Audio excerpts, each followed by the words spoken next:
तो आज हम जिस विषय की गहराई में उतर रहे हैं वो है सफल लोग। मतलब वो ऐसा क्या अलग करते हैं। हमारे पास 100 थिंग्स सक्सेसफुल पीपल डू किताब का एक हिंदी सारांश है और ये कामयाब लोगों की आदतों, उनकी सोच, मतलब उनके पूरे जीने के अंदाज पर रोशनी डालता है। तो चलिए इसे खोलकर देखते हैं। इसका जो सबसे पहला और कह सकते हैं बड़ा आइडिया है वो यही है कि सफलता कोई लॉटरी नहीं है। बिल्कुल, कोई संयोग नहीं है। हाँ, ये सही आदतों, एक मजबूत मानसिकता और जानबूझकर उठाए गए कदमों का नतीजा है। सही। और दिलचस्प बात यह है कि यह सारांश सिर्फ क्या करें की लिस्ट नहीं देता, नहीं, बल्कि क्या छोड़ें पर भी उतना ही जोर देता है। बिल्कुल। और यहाँ जो सबसे आकर्षक नजरिया है ना, वो ये है कि ये सफलता को सिर्फ मतलब करियर या बैंक बैलेंस के चश्मे से नहीं देखता। अच्छा। इस किताब का जो मुख्य तर्क है वो ये है कि सच्ची कामयाबी का मतलब है एक भरा पूरा जीवन। हाँ। जिसमें आपकी मानसिक शांति, मजबूत रिश्ते, व्यक्तिगत विकास, ये सब शामिल है। तो ये एक तरह से पूरी जिंदगी का ब्लूप्रिंट है। एग्जैक्टली, एक पूरा ब्लूप्रिंट। सही है। तो इस ब्लूप्रिंट की नींव कहाँ से शुरू होती है? जाहिर है मानसिकता से। हाँ, माइंडसेट। सारांश में कहा गया है कि कामयाब लोग अपने दिन की शुरुआत एक मकसद और पॉजिटिव सोच के साथ करते हैं। लेकिन यहाँ जो बात मुझे सबसे ज्यादा दिलचस्प लगी, क्या? वो है कंफर्ट जोन का कॉन्सेप्ट, मतलब हमारे आराम का दायरा। ये तो बहुत सुना है। हम सब जानते हैं कि तरक्की इस दायरे के बाहर ही मिलती है, पर फिर भी हम इससे चिपके रहते हैं। क्यों? यहीं पर मनोवैज्ञानिक पहलू सामने आता है। ओके। ये सोर्स बदलाव के डर को एक तरह की लत यानी एडिक्शन से जोड़ता है। एडिक्शन? हाँ, मनोविज्ञान में इसे स्टेटस क्वो बायस भी कहते हैं। मतलब हमारा दिमाग जानी पहचानी चीजों को पसंद करता है, भले ही वो हमारे लिए बुरी ही क्यों ना हो। अच्छा, जैसे कि? जैसे कोई खराब नौकरी में या किसी बुरे रिश्ते में फंसा रहता है। हाँ, होता है ऐसा। क्यों? क्योंकि वो माहौल जाना पहचाना लगता है, उसकी आदत हो जाती है। तो सोर्स का असली संदेश ये है कि कंफर्ट जोन से बाहर निकलना सिर्फ हिम्मत का काम नहीं है, बल्कि अपने दिमाग की वायरिंग के खिलाफ जाने जैसा है। वाह। तो ये सिर्फ बहादुर बनने की बात नहीं हुई। नहीं, ये तो अपनी दिमागी प्रोग्रामिंग को समझने और उसे चैलेंज करने की बात है। बिल्कुल। इसका मतलब पहला कदम है आत्म जागरूकता। यस। ये समझना कि डर आ कहां से रहा है। एकदम सही। स्रोत कहता है कि सबसे पहले अपने डर को पहचानिए। हाँ। उसे एक नाम दीजिए। क्या ये नाकाम होने का डर है? लोग क्या कहेंगे वाला डर? हाँ, या फिर कुछ खोने का डर है? जब आप डर की वजह समझ जाते हैं तो उसे संभालना आसान हो जाता है। फिर आप ऐसे जोखिम उठा सकते हैं जो सोचे समझे हों। मतलब खुद से पूछना कि हाँ, खुद से पूछिए, जो मैं पाना चाहती हूँ, क्या वो इस डर और मुश्किल से बड़ा है? अच्छा। अगर जवाब हाँ है तो वो पहला कदम उठाने लायक है। ठीक है। तो डर पर काबू पाना एक अंदरूनी लड़ाई है, लेकिन एक बार जब कोई ये हिम्मत जुटा लेता है तो सवाल ये उठता है कि अपनी ऊर्जा किस दिशा में लगाई जाए। यहीं पर सोर्स जुनून और व्यवहारिकता की उस सदियों पुरानी बहस को छेड़ता है, पैशन वर्सेस प्रैक्टिकलिटी। हाँ, और इस पर इसका नजरिया बहुत साफ है। क्या कहता है? ये कहता है कि सिर्फ इसलिए कोई रास्ता ना चुने क्योंकि वो सेफ है या दूसरे लोग ऐसा चाहते हैं। जी। स्टीव जॉब्स का उदाहरण भी दिया गया है इसमें। हाँ, उन्होंने तो कॉलेज छोड़ दिया था। हाँ, लोगों की परवाह किए बिना, क्योंकि उनका जुनून कहीं और था। ये दिलचस्प है, लेकिन अपने जुनून के पीछे जाओ वाली सलाह थोड़ी खतरनाक भी लग सकती है ना? बिल्कुल लग सकती है। मतलब एक स्टीव जॉब्स कामयाब हुए, पर हजारों लोग जुनून के चक्कर में अपनी जमा पूंजी गंवा देते हैं। सही बात है। क्या सोर्स जुनून और जिम्मेदारियों के बीच संतुलन बनाने पर कुछ कहता है? ये बहुत अच्छा सवाल है। देखिए, सोर्स जो है वो जुनून को सिर्फ करियर तक सीमित नहीं रखता। अच्छा। इसे अगर हम बड़े परिप्रेक्ष्य से जोड़ें तो ये पछतावे के विचार से जुड़ता है। पछतावा? हाँ, लेखक का तर्क है कि जिंदगी के आखिर में लोगों को उन चीजों का पछतावा ज्यादा होता है जो उन्होंने नहीं की। ये तो सुना है मैंने, the things we didn't do। Exactly, वो मौके जो उन्होंने नहीं लिए।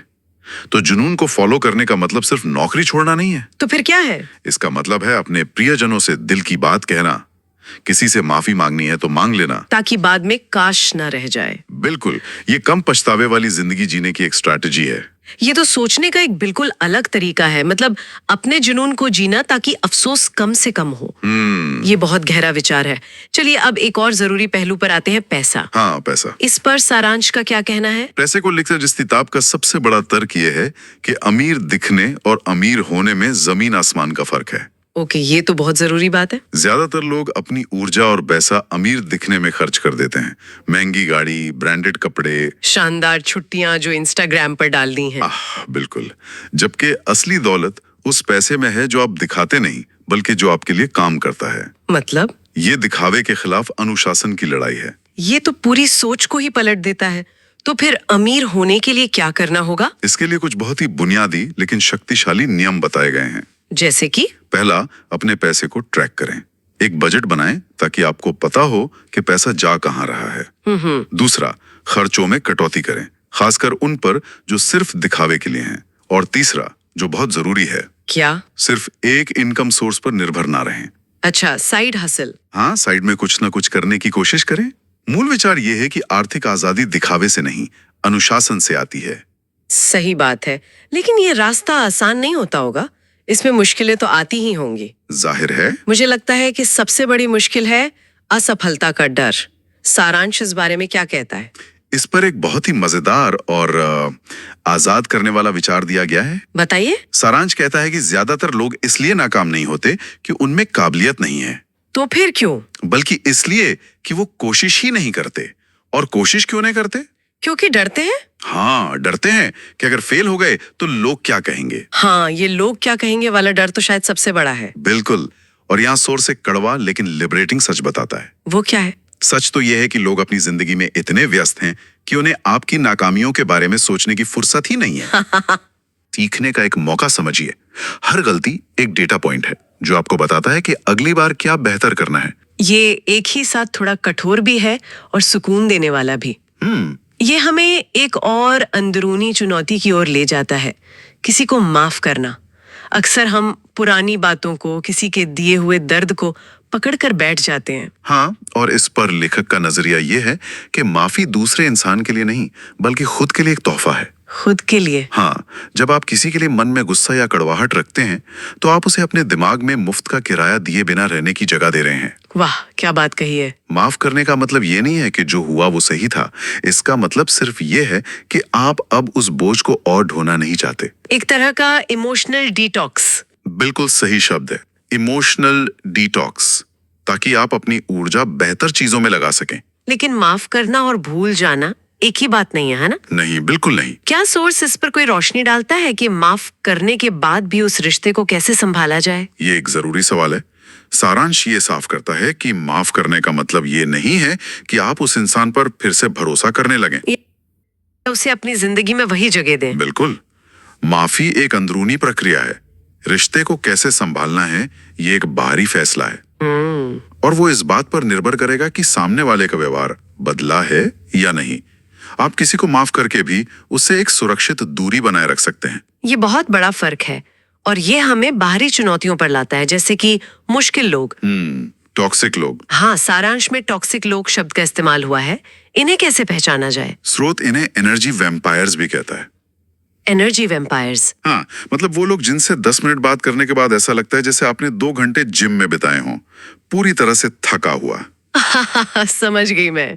ये वो लोग हैं जो लगातार शिकायत करते हैं, आपकी खुशी में खुश नहीं होते या आपको हमेशा नीचा दिखाते हैं।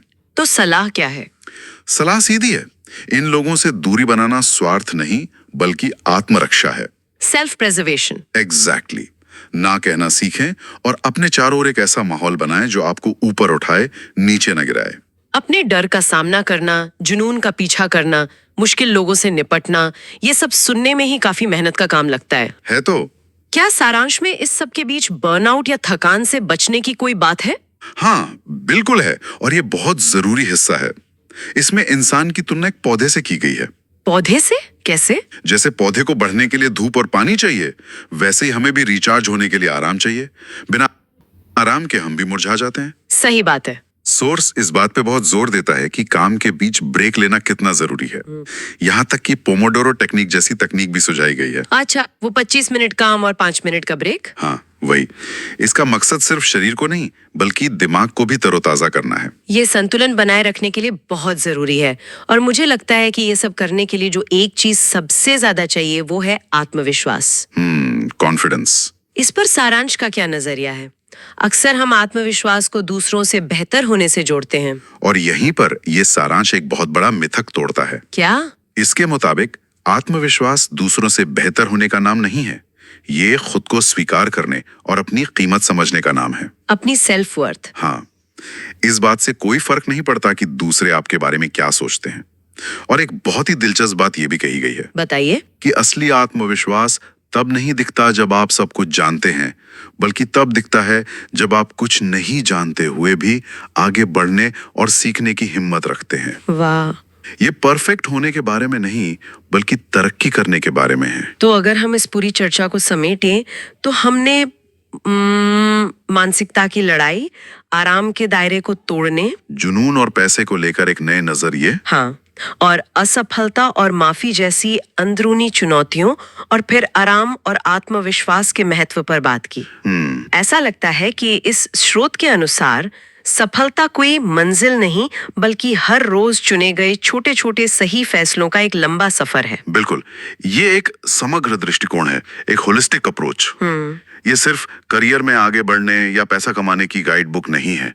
ये एक संतुष्ट, संतुलित और खुशहाल जीवन बनाने की कला के बारे में है, जिसमें कम से कम पछतावा हो। हाँ, ये इस बारे में है कि आप अपनी जिंदगी को कैसे जीते हैं, ना कि सिर्फ ये कि आप क्या हासिल करते हैं। और हमारे श्रोता के लिए इस पर विचार करने के लिए इस पूरी बातचीत में जाने देने या छोड़ने पर बहुत जोर दिया गया है। हाँ, लेटिंग गो। डर को छोड़ना, बुरी आदतें छोड़ना, नकारात्मक लोगों को छोड़ना और दिखावे की इच्छा को छोड़ना।